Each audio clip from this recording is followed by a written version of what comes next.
IPL থেকে মুস্তাফিজুর রহমানকে বাদ দিয়ে এবার কঠিন বিপাকে পড়েছে কলকাতা নাইট রাইডার্স। টাইগার পেসারের সাথে যে অবিচার করেছিল তারা, এর পরিণাম হারে হারে টের পাচ্ছে ফ্র্যাঞ্চাইজিটি।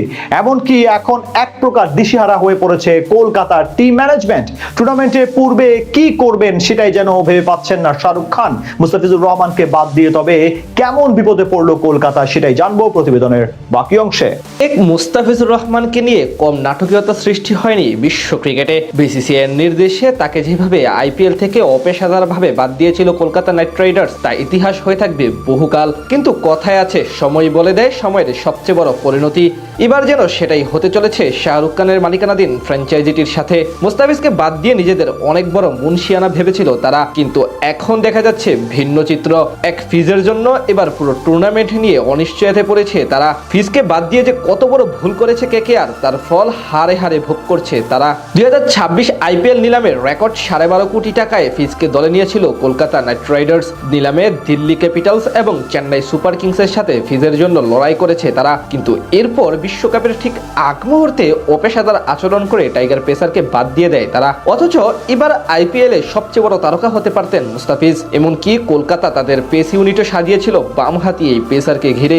স্কোয়াডের সবচেয়ে গুরুত্বপূর্ণ সদস্য ধরা হয়েছিল তাকে, আর সেই ফিজকেই কিনা শেষ পর্যন্ত নিজ দেশের বোর্ডের কথা শুনে বাদ দিতে হয় তাদের। টুর্নামেন্টে ফিজের সাথে তাদের পেস ইউনিটের ব্যাকআপ হিসেবে থাকার কথা ছিল লঙ্কান পেসার মাথিসা পাথিরানা এবং হর্ষিত রানার। ফিজের সাথে তাদের প্রধান হাতিয়ার ধরা হয়েছিল এই দুজনকে, কিন্তু এখন দেখা যাচ্ছে বড় সমস্যা। বিশ্বকাপের প্রস্তুতি ম্যাচ খেলতে গিয়ে দক্ষিণ আফ্রিকার বিপক্ষে ইনজুরিতে পড়েন হর্ষিত রানা। হাঁটুতে মারাত্মক ব্যথা পান এই পেসার, যার কারণে শেষে বিশ্বকাপ থেকেই ছিটকে যেতে হয় তাকে। তার বদলে ভারতের স্কোয়াডে ডাক পান মোহাম্মদ সিরাজ। এদিকে রানার ইনজুরির আপডেট বেশি একটা ভালো নয়। এরই মাঝে ভর্তি হয়েছেন মুম্বাইয়ের একটি হাসপাতালে, যেখান থেকে পুরোপুরি ফিট হতে বেশ কয়েক মাস সময় লাগতে পারে তার।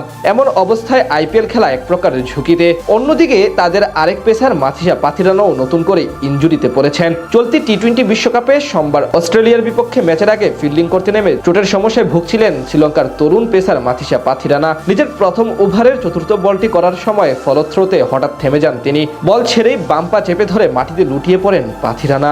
সঙ্গে সঙ্গেই মাঠে তাকে প্রাথমিক চিকিৎসা দেওয়া হয়। তবে এরপর আর মাঠে ফেরা হয়নি এই পেসারের। গত কয়েক মাস ধরেই নিজের বোলিং অ্যাকশন নিয়ে কাজ করছিলেন পাথিরানা এবং ধীরে ধীরে পুরনো ছন্দে ফিরছিলেন তিনি। এমন অবস্থায় এমন চোট ঘোরতর হলে তা শ্রীলঙ্কার জন্য বড় ধাক্কা হতে পারে এবং নাইট রাইডার্সের জন্য ডেথ ওভারে নিয়ে সমস্যা তৈরি হবে।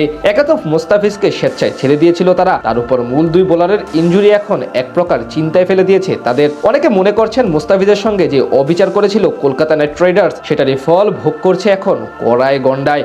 এটাই বোধ হয় প্রকৃতির সবচেয়ে বড় নিয়তি।